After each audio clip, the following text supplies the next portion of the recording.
Au nom du Père et du Fils et du Saint-Esprit, ainsi soit-il. Mes bien chers amis, mes bien chers frères, la fête que nous célébrons aujourd'hui, la fête de la Pentecôte, était déjà célébrée chez les Juifs. Elle leur rappelait que Dieu avait donné à Moïse les tables de la loi sur le mont Sinaï, 50 jours après leur sortie d'Égypte, et c'est pourquoi cette fête est appelée la Pentecôte, puisqu'il s'est écoulé précisément 50 jours entre la sortie d'Égypte et la remise des tables de la loi à Moïse.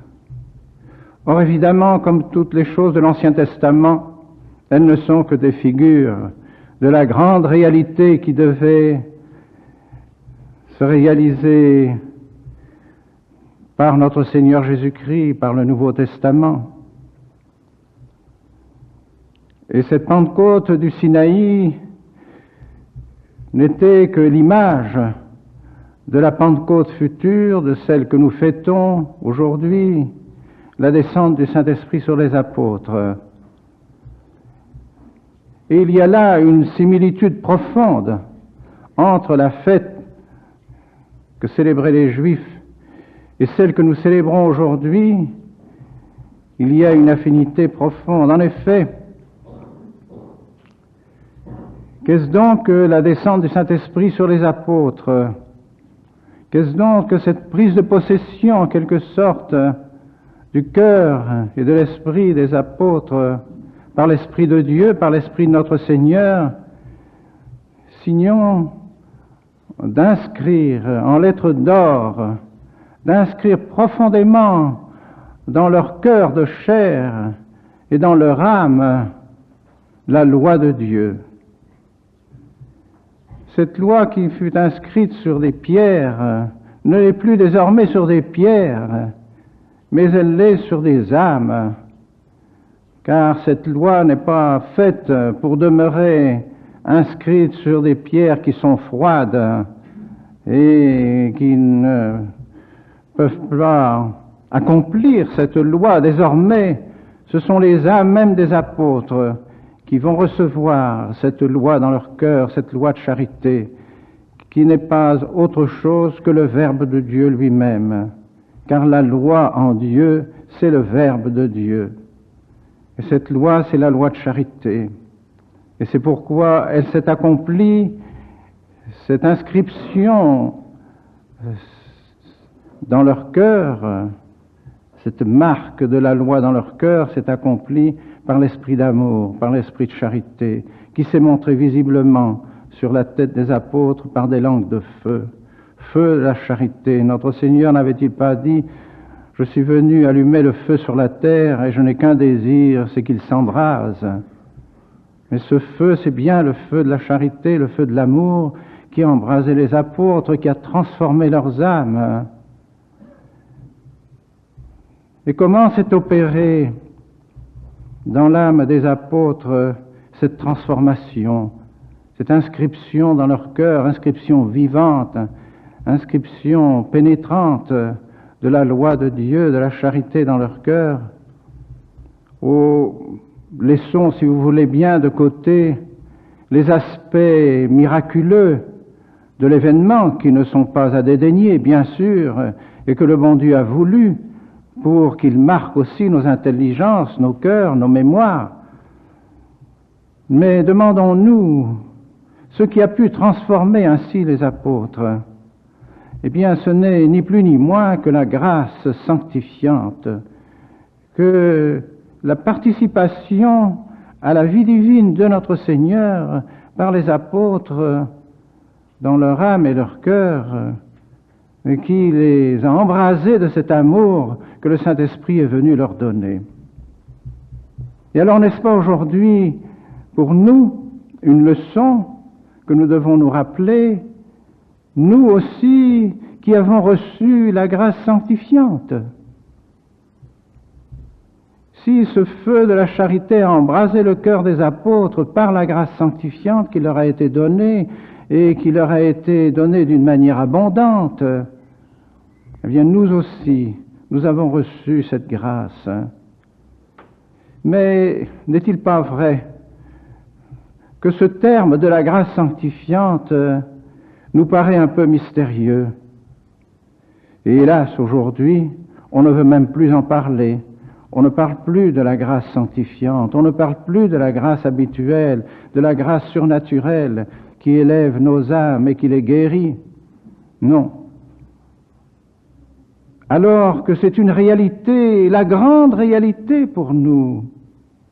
Nous devrions rendre grâce à Dieu de toute notre âme, de toutes nos forces, pour ce don, pour ce bienfait extraordinaire, inestimable, que notre Seigneur nous a fait au jour de notre baptême. Car cette grâce sanctifiante est la même que celle que les apôtres ont reçue.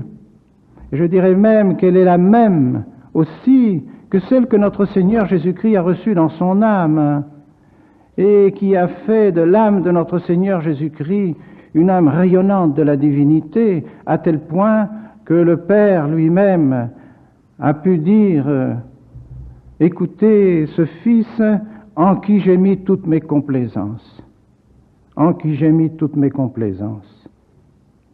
Oui, Dieu se plaisait dans l'âme de notre Seigneur Jésus-Christ, parce que son âme était toute divine, divine par cette grâce de l'union hypostatique, mais aussi divine par la grâce sanctifiante que notre Seigneur Jésus-Christ a reçue grâce à l'union de la nature divine et de la nature humaine en lui.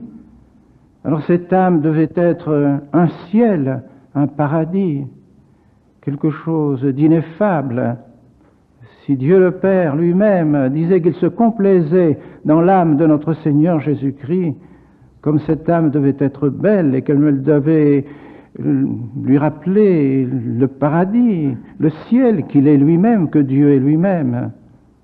Or, c'est de cette grâce sanctifiante, c'est dans cette grâce sanctifiante que nous sommes sanctifiés nous-mêmes. Et c'est pourquoi nous sommes vraiment et réellement des fils adoptifs de Dieu. Si Jésus est le Fils unique de Dieu, nous sommes devenus des enfants adoptifs. Est-il possible que nous participions vraiment à cette grâce dans laquelle le Père s'est complu, cette grâce de notre Seigneur Jésus-Christ? Eh oui, c'est vrai. Et si nous n'en avons pas conscience, et si nous ne le voyons pas, si nous n'avons pas sur nos têtes ces langues de feu qui manifestent la charité qui est en nous par la grâce sanctifiante, ce n'est pas pour cela que cette grâce sanctifiante est moins réelle.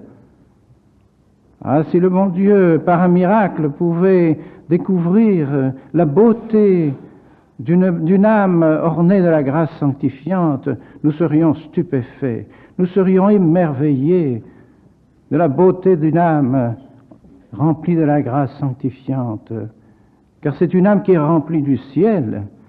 La grâce sanctifiante qui nous rend des enfants de Dieu fait aussi que Dieu habite en nous. Et nous l'avons entendu dans l'Évangile il y a quelques instants. Si vous m'aimez, dit notre Seigneur, et si vous accomplissez mes commandements, voilà la loi de Dieu inscrite dans nos cœurs, si vous accomplissez mes commandements, mon Père et moi, nous viendrons habiter en vous. Nous viendrons habiter en vous. Oh, certes, le bon Dieu est présent en toutes choses, de multiples manières. Il est même présent dans les démons. Par sa puissance, comme dit saint Thomas, par sa puissance, par sa présence et par son essence. Dans toutes les créatures, Dieu est présent de ces trois manières.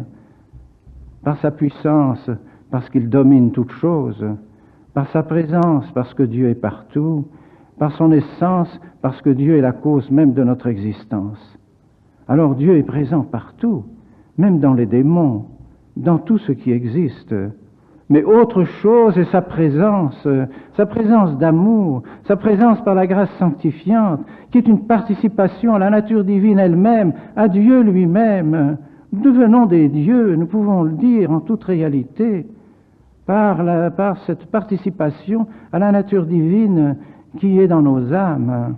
Alors combien nous devons estimer la grâce sanctifiante, combien nous devons tout faire pour la garder, éviter le péché qui nous l'enlève, éviter le péché qui nous la diminue, qui diminue en nous cette grâce sanctifiante et cette habitation de Dieu en nous.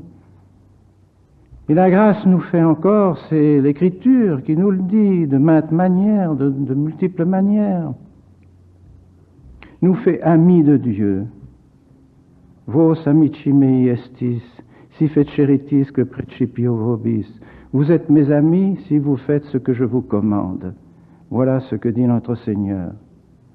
Nous sommes ses amis. Et l'Église également, et la Sainte Écriture dit que l'âme est comme l'épouse de notre Seigneur Jésus-Christ. Oui, Jésus nous aime comme son épouse mystique. Il nous aime et il produit en nous des fruits abondants, une fécondité extraordinaire de vertus, des vertus surnaturelles qui surgissent de cette grâce sanctifiante, tous les dons du Saint-Esprit qui nous sont donnés et qui viennent compléter ces vertus que le bon Dieu nous donne. Enfin, les béatitudes. Notre âme est ainsi ornée de pierres précieuses, ornée de vertus qui font l'admiration des anges et que nous devrions aimer de toute notre âme, de tout notre cœur, que nous devrions faire en sorte de les développer en nous et de faire en sorte que cette grâce sanctifiante ne soit pas comme un trésor que nous avons enfermé et que nous ne voulons pas faire fructifier. Mais bien au contraire, cette grâce nous est donnée pour que la présence de Dieu soit toujours plus vraie et plus riche dans nos âmes. Voilà ce que nous devons méditer aujourd'hui, car la descente du Saint-Esprit sur les apôtres s'est continuée à travers les siècles jusqu'à nous. Et chaque fois que nous recevons les sacrements, chaque fois que nous recevons une augmentation de grâce, c'est aussi une augmentation de la présence de Jésus en nous. Nous le recevons particulièrement par la confirmation, précisément, ce sacrement que nous allons donner cet après-midi à un bon nombre d'enfants. Ces enfants vont recevoir d'une manière plus particulière et plus abondante les dons du Saint-Esprit, comme aussi par le sacrement de l'ordre, les sous-diacres et diacres qui ont été ordonnés hier ont reçu particulièrement le Saint-Esprit. Et cette grâce qui est dans nos âmes est tout entière orientée vers le ciel. C'est déjà une participation du ciel en nous. C'est pourquoi nos âmes doivent être tout entières tournées vers le ciel. Autant nous étions convertis vers les choses de la terre avant que nous ayons reçu la grâce, autant notre âme doit se convertir vers Dieu et est convertie vraiment vers Dieu par la grâce sanctifiante. Alors toutes les choses de la terre doivent nous paraître peu de choses à côté des choses du ciel. Voilà ce que sont les vrais chrétiens, voilà ce que sont ceux qui ont vraiment la grâce sanctifiante en eux.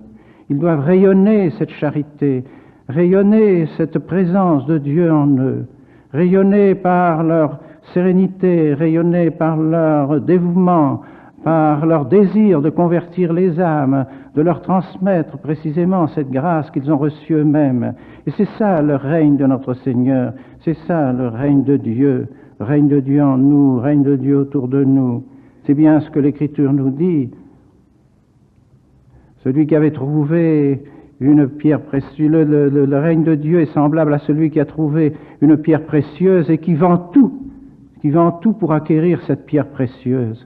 Bien nous aussi, vendons tout, abandonnons tout pour acquérir cette pierre précieuse qui est la grâce sanctifiante. Demandons-la à Dieu, demandons aujourd'hui à la très sainte Vierge Marie qui a été remplie elle aussi du Saint-Esprit et par qui les apôtres ont reçu les grâces que le bon Dieu leur a données par le Saint-Esprit au jour de la Pentecôte. C'est par la Vierge Marie qu'ils ont reçu ces grâces.